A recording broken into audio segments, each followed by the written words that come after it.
Hello friends, இந்த வீடியோவில் நம்ம என்ன பார்க்க போறோம்னா சிஎஸ்எஸ்ல பேக்ரவுண்ட் சைஸ் ப்ராப்பர்ட்டி பற்றி தான் பார்க்க போறோம். வாங்க நான் அதை பற்றி எக்ஸ்பிளைன் பண்ணுறேன். முதல்ல பேக்ரவுண்ட் சைஸ் ப்ராப்பர்ட்டினா என்னன்னு சொல்லிடுறேன். பேக்ரவுண்ட் சைஸ் ப்ராப்பர்ட்டி நம்ம எதுக்கு யூஸ் பண்ணுறோம்னா, ஒரு பேக்ரவுண்ட்ல இமேஜ் ஆட் பண்ணிட்டு அதை நம்ம அலைன் பண்றது தான் நம்ம பேக்ரவுண்ட் சைஸ் ப்ராப்பர்ட்டி யூஸ் பண்றோம். வாங்க இதை எப்படின்னு சொல்லி தந்துறேன். முதல்ல நான் இந்த இடத்துல என்ன பண்ணிருக்கேன்னா, டியூ டேக் ஒன்று கிரியேட் பண்ணிட்டு அதை எம்டியா விட்டுட்டேன். அந்த எம்டியா டியூ டேக் வந்து இன்டர்னல் சைஸ்ல கால் பண்ணிட்டு இந்த இன்டர்னல் சைஸ்ல என்ன பண்ணிருக்கேன்னா, பேக்ரவுண்ட் இமேஜ் ப்ராப்பர்ட்டி யூஸ் பண்ணி அதுல வந்து ஒரு இமேஜ் ஆட் பண்ணிருக்கேன். அதை பத்தி தெரியாம இருந்துச்சுன்னா என்னோட சேனல்ல வீடியோ இருக்கு, மறக்காம பார்த்துட்டு வந்துருங்க. அதுக்குள்ள என்ன பண்ணிருக்கேன், அந்த இமேஜுக்கு வித்தும் ஹைட்டும் செட் பண்ணிருக்கேன். பிளஸ் அது கீழே என்ன பண்ணிருக்கேன், பேக்ரவுண்ட் சைஸ் ப்ராப்பர்ட்டி யூஸ் பண்ணி அதுல வந்து கவர்னு கொடுத்துருக்கேன். இந்த கவர் வேல்யூ நம்ம எதுக்கு யூஸ் பண்றோம்னா, அந்த வித்துக்கும் ஹைட்டுக்கும் ஏத்த மாதிரி அந்த இமேஜ் அலைன் ஆகும். வாங்க ரன் பண்ணி கேட்டுறேன்.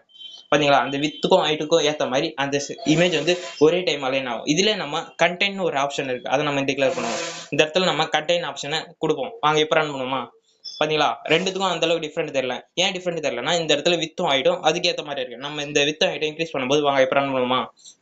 பாத்தீங்களா, கண்டென்ட் வந்து என்ன பண்ணோம்னா, ஒரு இமேஜை ரிப்பீட் பண்ணும். இந்த இமேஜ் ரிப்பீட் பண்ணாம இருக்கிறதுக்கு இன்னொரு ப்ராப்பர்ட்டி இருக்கு, அதை பத்தி நம்ம அடுத்த வீடியோல பார்க்கலாம். இந்த இடத்துல என்ன பண்ணிருக்கேன்னா, கண்டென்ட் யூஸ் பண்ணதுனால மல்டிபிள் இமேஜஸ் ஆட் ஆயிருக்கா. இந்த இடத்துல நம்ம கவர் யூஸ் பண்ணி பார்க்கலாமா. இந்த இடத்துல கவரை யூஸ் பண்ணி வாங்க ரன் பண்ணுவோம். பாத்தீங்களா, அந்த சைஸுக்கு ஏற்ற மாதிரி அந்த இமேஜ் வந்து அலைன் ஆயிருக்கு.